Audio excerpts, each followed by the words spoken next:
28장. 우리가 구조된 후에 한즉 그 섬은 멜리데라 하더라. 비가 오고 날이 참에 원주민들이 우리에게 특별한 동정을 하여 불을 피워 우리를 다 영접하더라. 바울이 나무 한 묶음을 거두어 불에 넣으니 뜨거움으로 말미암아 독사가 나와 그 손을 물고 있는지라. 원주민들이 이 짐승이 그 손에 매달려 있음을 보고 서로 말하되 진실로 이 사람은 살인한 자로다. 바다에서는 구조를 받았으나 공의가 그를 살지 못하게 함이로다 하더니 바울이 그 짐승을 불에 떨어버리매 조금도 상함이 없더라. 그들은 그가 붙든지 혹은 갑자기 쓰러져 죽을 줄로 기다렸다가 오래 기다려도 그에게 아무 이상이 없음을 보고 돌이켜 생각하여 말하되 그를 신이라 하더라. 이 섬에서 가장 높은 사람 보블리오라 하는 이가 그 근처에 토지가 있는지라. 그가 우리를 영접하여 사흘이나 친절히 머물게 하더니 보블리오의 부친이 열병과 이질에 걸려 누워있거늘 바울이 들어가서 기도하고 그에게 안수하여 낫게 하매 이러므로 섬 가운데 다른 병든 사람들이 와서 고침을 받고 후한 예로 우리를 대접하고 떠날 때 우리 쓸 것을 배에 실었더라. 석 달 후에 우리가 그 섬에서 겨울을 난 알렉산드리아 배를 타고 떠나니 그 배의 머리 장식은 디오스구로라. 수라구사에 대고 사흘을 있다가 거기서 둘러가서 레기온에 이르러 하루를 지낸 후 남풍이 일어나므로 이튿날 보디올에 이르러 거기서 형제들을 만나 그들의 청함을 받아 이레를 함께 머무니라. 그래서 우리는 이와 같이 로마로 가니라. 그곳 형제들이 우리 소식을 듣고 아비오 광장과 트레이스 타베르네까지 맞으러 오니 바울이 그들을 보고 하나님께 감사하고 담대한 마음을 얻으니라. 우리가 로마에 들어가니 바울에게는 자기를 지키는 한 군인과 함께 따로 있게 허락하더라. 사흘 후에 바울이 유대인 중 높은 사람들을 청하여 그들이 모인 후에 이르되 여러분 형제들아, 내가 이스라엘 백성이나 우리 조상의 관습을 배척한 일이 없는데 예루살렘에서 로마인의 손에 죄수로 내준 바 되었으니 로마인은 나를 신문하여 죽일 죄목이 없으므로 석방하려 하였으나 유대인들이 반대하기로 내가 마지못하여 가이사에게 상소함이요 내 민족을 고발하려는 것이 아니니라. 이러므로 너희를 보고 함께 이야기하려고 청하였으니 이스라엘의 소망으로 말미암아 내가 이 쇠사슬에 매인 바 되었노라. 그들이 이르되 우리가 유대에서 내게 대한 편지도 받은 일이 없고 또 형제 중 누가 와서 내게 대하여 좋지 못한 것을 전하든지 이야기한 일도 없느니라. 이에 우리가 너의 사상이 어떠한가 듣고자 하니 이 파에 대하여는 어디서든지 반대를 받는 줄 알기 때문이라 하더라. 그들이 날짜를 정하고 그가 유숙하는 집에 많이 오니 바울이 아침부터 저녁까지 강론하여 하나님의 나라를 증언하고 모세의 율법과 선지자의 말을 가지고 예수에 대하여 권하더라.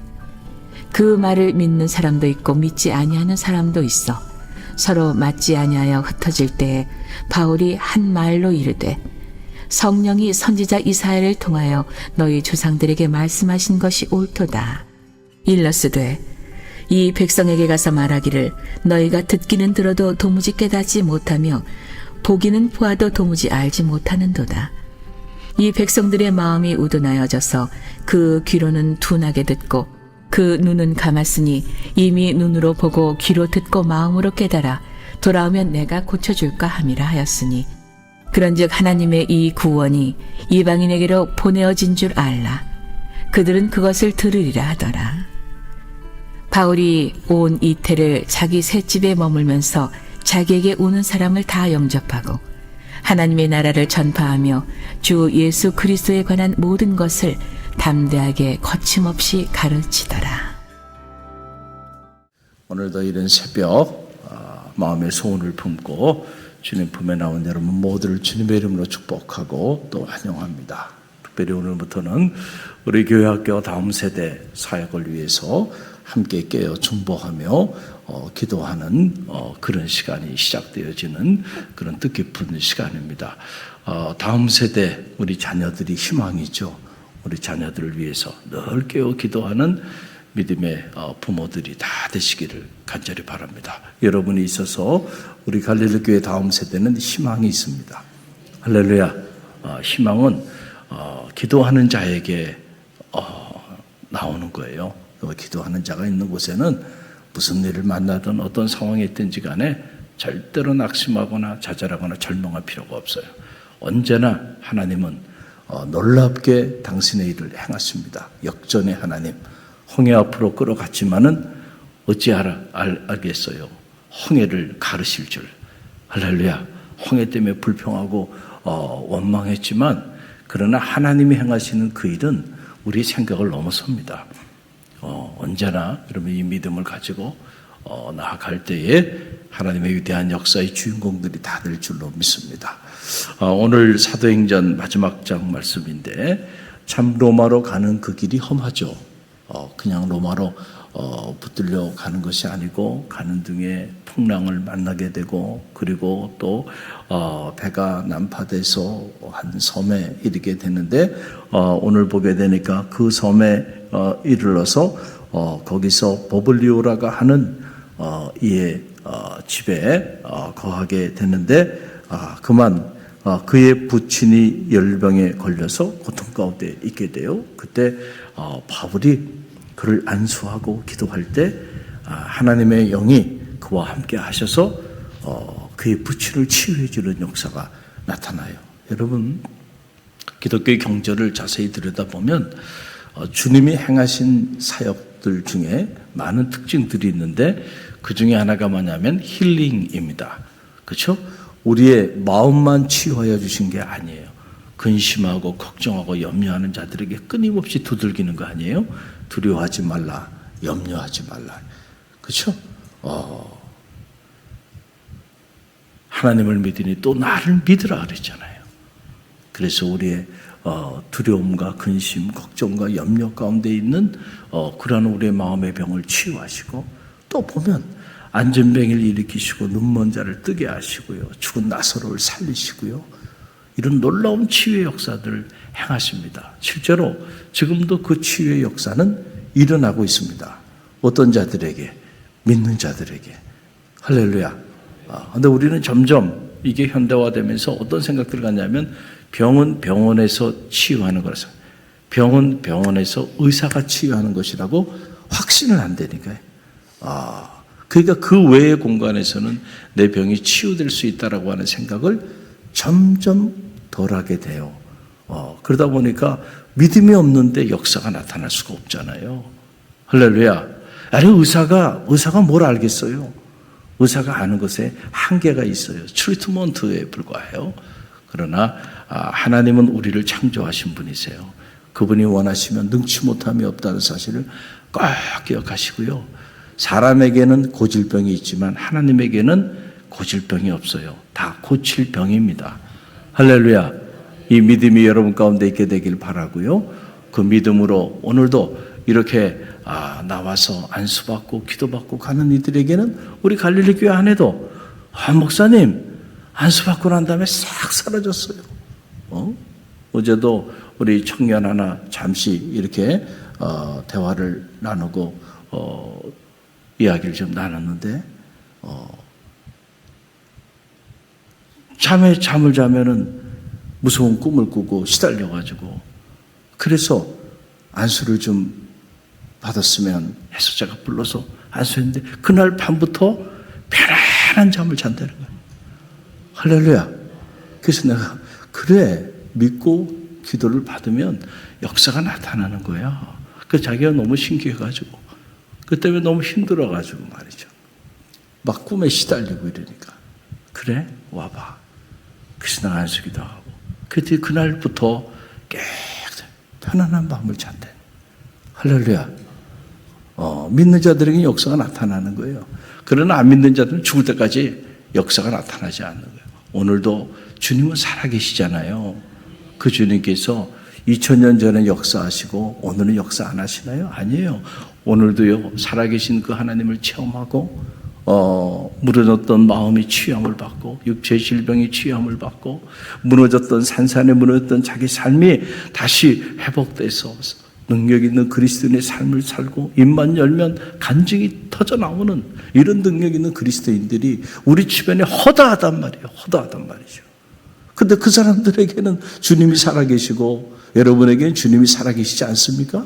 여러분, 그게 말이나 되는 얘기입니까? 중요한 것은 오늘 우리의 믿음입니다. 할렐루야. 여러분들이 믿음을 가지고 기도하면서 나가면 오늘도 홍해는 갈라지고요, 여리고성은 무너진다니까요.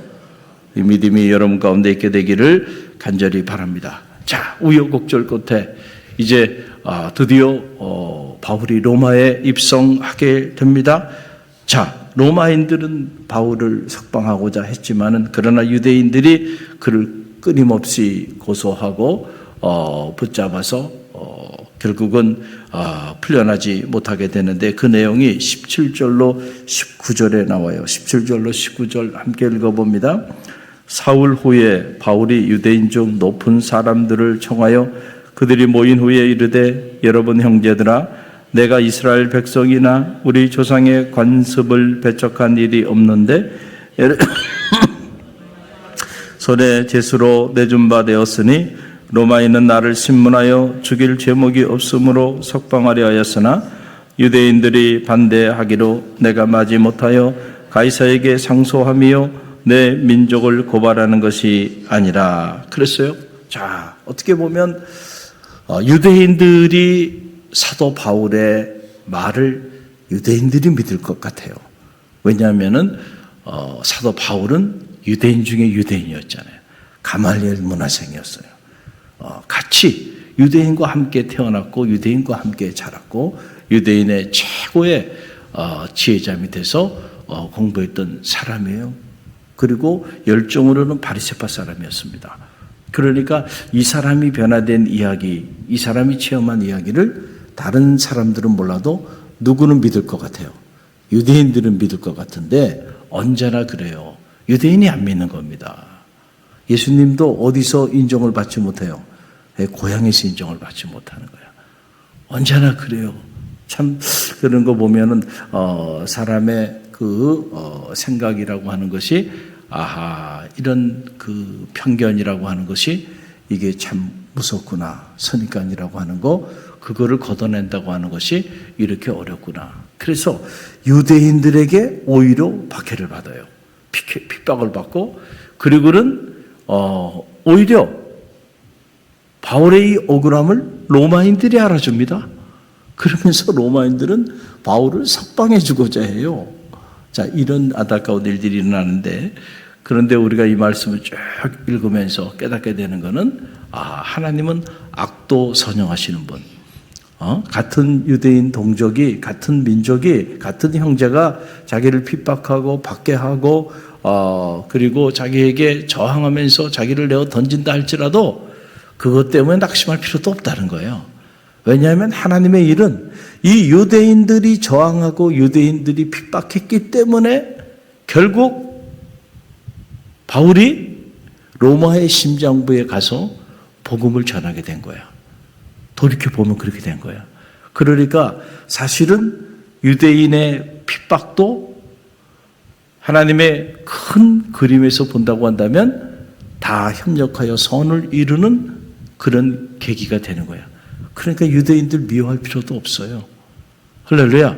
여러분들이 복음을 전하고 믿음의 길을 걸어가면서 이런저런 때로는 여러분의 마음을 힘들게 하고 이런 사람들도 있을 수 있어요. 그러나 그것조차도 긍정하시게 되길 간절히 바랍니다. 알고 보면 그래, 저 사람 때문에 내가 힘들어서 저 사람 때문에 눈물로 기도했더니 하나님이 예기치 못한 길을 열어주시는 거예요. 언제나 그래요. 하나의 길을 딱 막으면 하나님은 또 다른 길을 여시더라고요. 제가 살아오면서 보니까 그래요.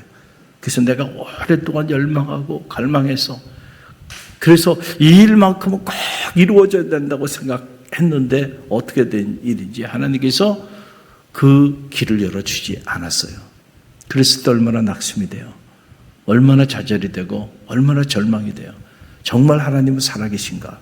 정말 하나님은 어떻게 이룰 수가 있는가? 원망이 되기도 하고요. 그런데 돌아보면 그때 그 길을 막으신 하나님이 다른 길을 열어주신 거야. 그래서 그 길은 내가 생각도 못했던 길인데 그 길로 가다 보니까 지금 와서 보니까 그 길로 갔기 때문에 잃은 것보다 얻은 것들이 더 많았던 거예요. 할렐루야. 여러분, 우리가 인생을 살아보면 이런 일들이 허다합니다. 그렇기 때문에 절대로 낙심할 필요가 없어. 내가 가고자 하는 그 길을 막았어요? 그러면 하나님은 또 다른 길을 예비하고 계시겠지. 할렐루야. 여러분, 이 믿음이 여러분 가운데 있게 되기를 간절히 바랍니다. 바울에게 이런 믿음이 있었어요. 그래서 유대인들을 원망하고 유대인들 때문에 낙심해서 복음을 전하는 일을 포기하지 않았습니다.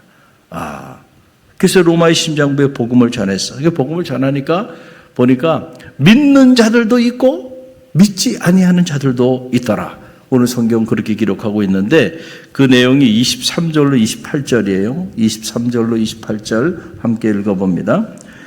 그들이 날짜를 정하고 그가 유숙한 집에 많이 오니 바울이 아침부터 저녁까지 강론하여 하나님의 나라를 증언하고 모세의 율법과 선지자의 말을 가지고 예수에 대하여 권하더라. 그 말을 믿는 사람도 있고 믿지 아니하는 사람도 있어 서로 맞지 아니하여 흩어질 때에 바울이 한 말로 이르되 성령이 선지자 이사야를 통하여 너희 조상들에게 말씀하시는 것이 옳도다. 일러스되 이 백성에게 가서 말하기를 너희가 듣기는 들어도 도무지 깨닫지 못하며 보기는 보아도 도무지 알지 못하는도다. 이 백성들의 마음이 우둔하여져서 그 귀로는 둔하게 듣고 그 눈은 감았으니 이는 눈으로 보고 귀로 듣고 마음으로 깨달아 돌아오면 내가 고쳐줄까 함이라 하였으니 그런즉 하나님의 이 구원이 이방인에게로 보내진 줄을 알라 그들은 그것을 들으리라 하더라. 아멘. 여러분, 언제나 그래요. 하나님의 말씀이 딱 선포되면 딱 둘로 갈라지는 거예요. 어떤 사람들은 그 말씀을 듣고 은혜를 받고 믿음이 더해지는 이들이 있고, 어떤 사람은 그 말씀을 듣고 마음의 문이 닫히고 오히려 믿지 않고 저항하게 된다. 우리 사도행전 통해서 쭉 묵상한 거 아니에요? 복음의 역사가 이루어지는 현장에서 100%는 없습니다. 그렇죠? 그 말씀을 듣고 어찌할고 참여하며 통회하며 주님께로 돌아오는 이들이 있는가 하면은 저항하는 이들이 있죠. 강하게 저항하는 이들이 있어요. 그러니까 언제나 이래요. 믿는 자들이 있는가 하면 믿지 아니한 자도 있다. 그러니까 여러분들이 복음을 가지고 사역을 할 때 어떻게 이렇게 복음을 전하는데 어떻게 이렇게 듣지 않을 수가 있을까? 그래서 낙심하고 좌절하고 절망할 수도 있을 텐데 여러분 절대로 그럴 필요가 없다는 거예요.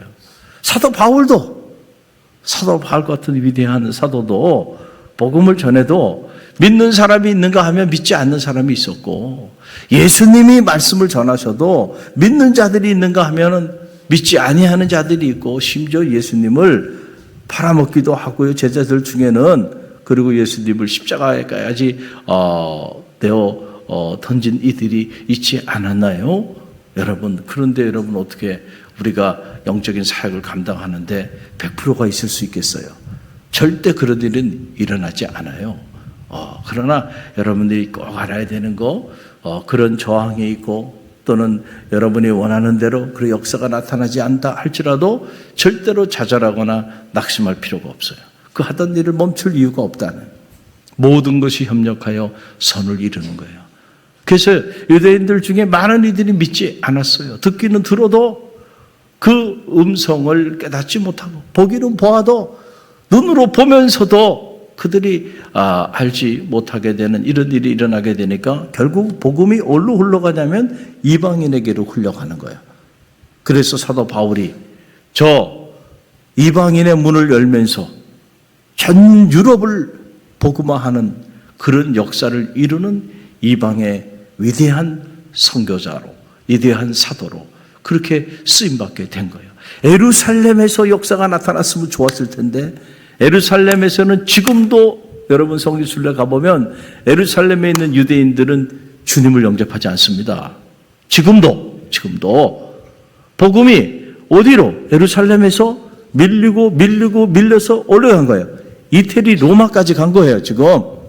그래서 로마의 심장부에서 모든 길이 로마로 통하던 그 시대에 로마의 심장부에서 이방인들을 대상으로 복음이 전해지기 시작하면서 그 복음이 전 세계로, 전 유럽을 복음화하는데 여러분 단초가 된 거예요.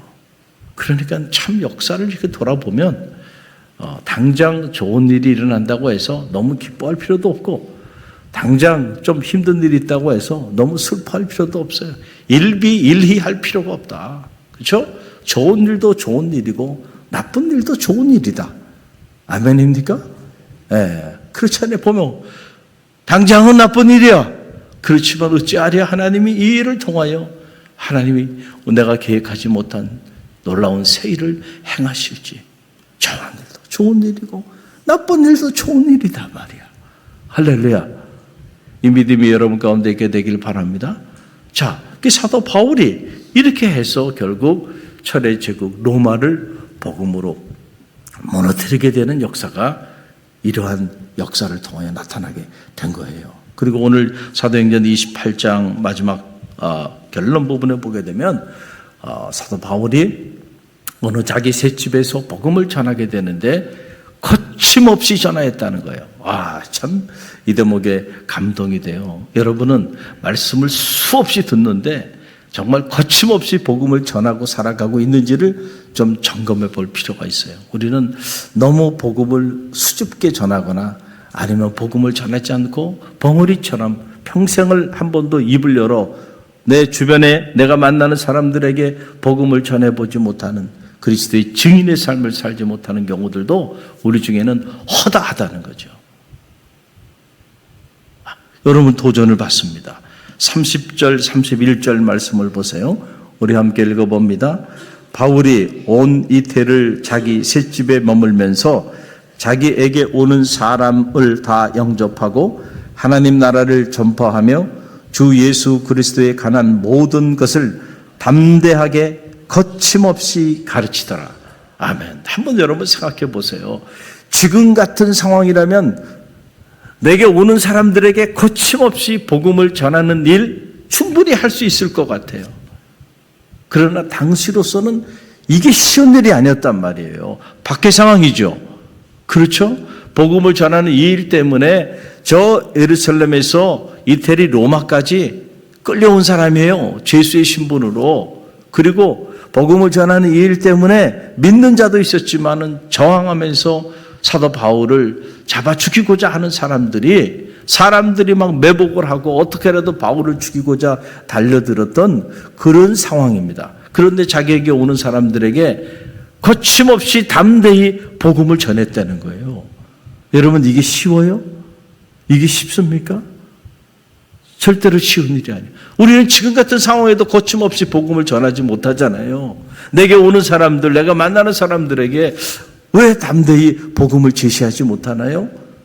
우리는 그러고 살아가고 있는데 바울은 그 박해 상황 속에서도 자기에게 오는 이들에게 담대히 거침없이 복음을 전했다. 이야, 하나님이 이 바울이라는 이 인물을 들어서 이렇게 존귀한 자로 쓰신 데에는 다 이유가 있구나. 그냥 부러워할 필요가 없어요. 남이 잘 되면. 그렇죠? 그 사람이 그렇게 쓰임받는 데는 그만한 이유가 있는 거예요. 뼛속 깊이 복음의 사람이죠. 할렐루야. 죽을 줄 모르고 죽으면 죽으리라고 하는 각오 아니겠어요? 그런 각오를 가지고 복음을 전하는 복음의 담지자였고 복음의 선포자였고 복음의 통로자였고 복음의 유통자였고, 그래서 하나님이 그를 존귀하게 들어 쓰신 거예요.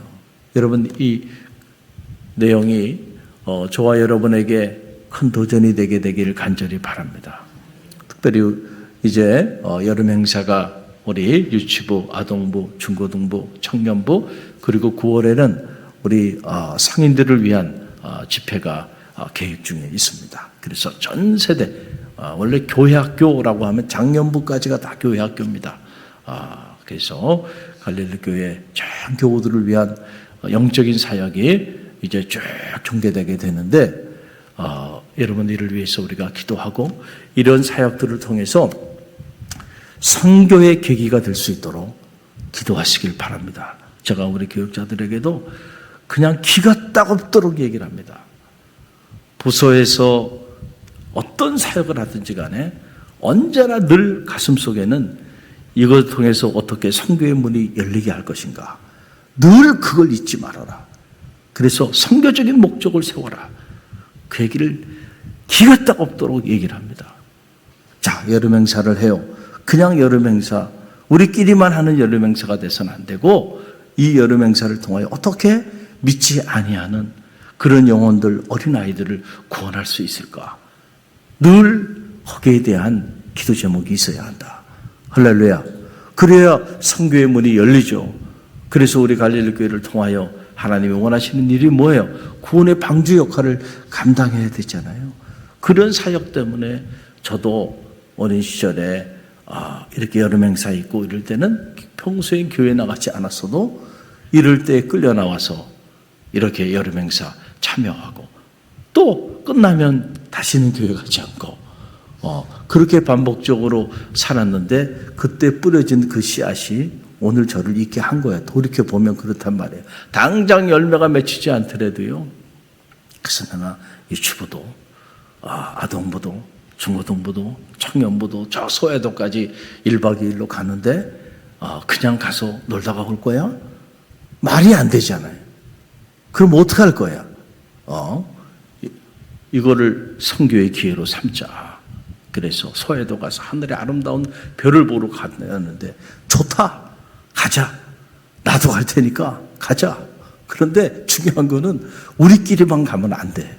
우리끼리만 가면 안 되고 친구들 한 사람씩 다 데리고 오라 그래라. 그렇게 얘기를 했는데 할렐루야. 우리 기도하면 됩니다. 기도하면. 그래서 우리 아이들이 복음 안에서 맛있게 성장하는 건 그건 말할 것도 없고 또 우리 아이들만 사랑하는 그런 공동체가 되면 안 되고요. 이 지역에 아직 복음을 필요로 하는 어린이들이 즐비하단 말이에요. 그래서 옛날에는 여름 성경학교 하고 그러면 성경학교 하기 전에 북치고 장구치고 하면서 동네를 돌았습니다. 동네를 돌았어요. 저도 동대문교회 교육자로 있을 때 군대 갔다 와서 방학 내내 여름 행사를 했습니다.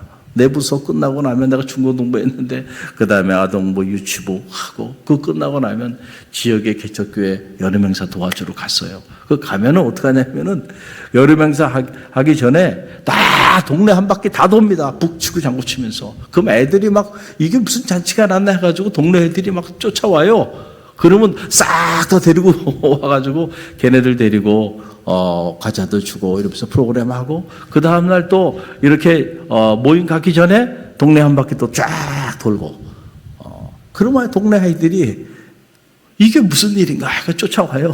쫓아와요. 할렐루야. 그렇게 끌려와서 여러분 성경학교 때 과자도 얻어먹고 했던 사람이 저예요. 저도 그랬어요. 그래서 저도 그런 사역들에 동참해서 이렇게 쭉 했어요. 그래서 우리 특별히 선생님들이 수고를 많이 하시는데 피곤하지 않고 영적인 힘을 가지고 생명을 살리는 이 일을 행하는 이 일을 위하여 우리 성인들이 깨어서 중보하고 기도해야 될 줄로 믿습니다.